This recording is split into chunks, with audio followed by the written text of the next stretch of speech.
Offray a tenu à ce que je donne précisément son nom. Il a une ferme entre Saint-Brieuc et Rennes. Cet homme a fait 3 dépressions. Il a perdu ses collègues de suicide. Il mène depuis des mois une enquête sur les ondes électromagnétiques agricoles disponibles sur Facebook. Pour Luc, il s'agit d'un grave scandale, encore plus grave que le sang contaminé, dit-il. En cause, toutes ces antennes relais, ces éoliennes, ces lignes électriques, ces postes sources Enedis, ces transformateurs de 63 000 volts de répartition qui redistribuent le courant en 20 000. Conclusion, les bêtes ne produisent plus de lait aujourd'hui. C'est un vrai souci. Et puis, 1500 bêtes sont mortes autour de lui. Et pas que des bêtes. Autour de lui, dit-il, démultiplication de cancers, d'Alzheimer, de clusters pédiatriques, de cancers comme jamais. Le bébé de son voisin est même né avec la moitié du cerveau en moins. Luc, il a toujours vécu dans cette région. Il a même repris l'exploitation de ses parents. Personne dans le coin n'avait jusque-là constaté un tel phénomène. Alors, tout cela se traduit comment ? Eh bien, je vous l'ai dit, plus de production de lait, les bêtes ne produisent plus ni ne grossissent plus. L'électricité sans fil par faisceau est absolument redoutable. Un sujet du reste non évoqué dans la crise agricole. Mais pourquoi on n'en a pas parlé, notamment à Rungis avec le président ? 3 raisons à cela, me dit-il. 1, le monde agricole, il est taiseux. Les problèmes de santé, on n'ose pas tellement les évoquer dans le milieu. 2, les vétérinaires de la Chambre d'agriculture tiennent les agriculteurs eux-mêmes pour responsables. Vous savez, c'est la fameuse accusation inversée.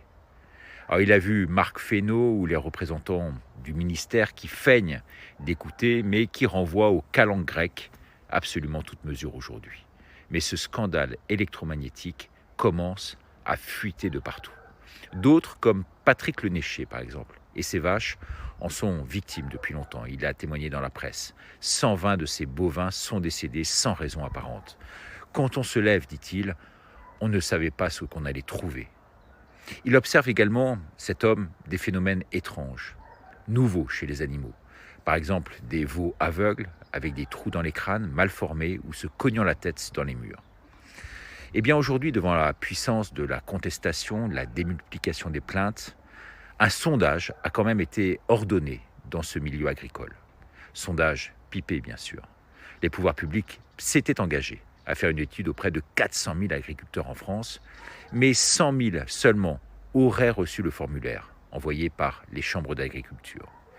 Et dans ces 100 000 en question, il n'y a que 30 000 qui l'ont réellement lu. Il faut dire que les questions étaient totalement noyées au milieu d'une somme d'informations aussi inintéressantes qu'illisibles. Bref, 2000 agriculteurs quand même, ont signalé de vrais problèmes et également la mort de leur bétail. 2 sur 15, c'est énorme. Devant la lenteur juridique, ils s'impatientent. On nous laisse crever à petit feu, disent-ils en commun. Luc Offray, lui, est donc installé dans ce village des Côtes-d'Armor depuis 12 ans, depuis 2012. Depuis le 24 octobre, il a fermé son exploitation, la mort dans l'âme. Ces bêtes ne produisaient que de moins en moins, des bêtes qui ne poussent plus, dit-il, normalement 2 kilos par jour, elles ne prenaient que 500 grammes. En cause donc cette électricité, non seulement par le sol, par l'air et surtout par l'eau, par l'abreuvement. Pour s'hydrater, les bêtes sont obligées de puiser maintenant dans leurs propres réserves.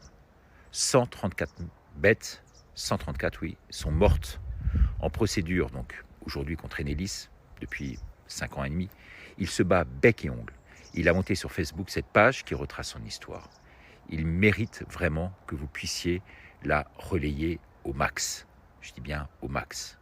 Sur Facebook, vous tapez « Enquête, ondes électromagnétiques agricoles » et vous tombez sur lui. Luc Offray. Merci beaucoup de m'avoir écouté pour cette minute. Au revoir.